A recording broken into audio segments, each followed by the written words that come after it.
সবচেয়ে গুরুত্বপূর্ণ কথা হলো আমরা ঢাকা থেকে আসছি, কিন্তু আমার লাইফে এখন পর্যন্ত লাইফ ইভেন্ট মিনিমাম 10টার বেশি করছি এবং ভার্চুয়াল ইভেন্ট করছি আরও 10টার বেশি।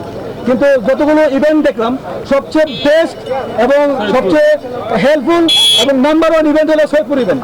কারণ সৈয়দপুর ইভেন্টরা শুধু হেল্পই করে নাই, এরা শুরু থেকে শেষ পর্যন্ত আমাদেরকে এমনভাবে আতিথ্যতা করছে, এদের আতিথ্যতা, এদের ব্যবহার, আচার আচরণ, এন্টারটেইনমেন্ট, আমাদের ভলান্টিয়ারিং ওয়ার্কস ঢাকা থেকে আসার পরে সমস্ত কাজগুলো এত সুন্দর করে করছে, আমরা সত্যি মুগ্ধ।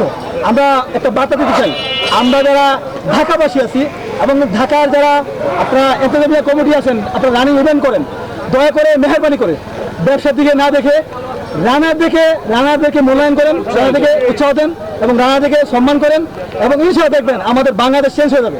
কারণ রানার্স যত বেশি বাড়বে তত বেশি হসপিটাল কমবে, ওষুধ ছাড়া হসপিটাল কমবে। আমরা সুস্থতার জন্য আমরা চাই দৌড়বে কোনো ওষুধ নাই। এজন্য আমরা আসুন সকলে একযুগে একসাথে দৌড়াই, running for wellbeing, Nikunja runners.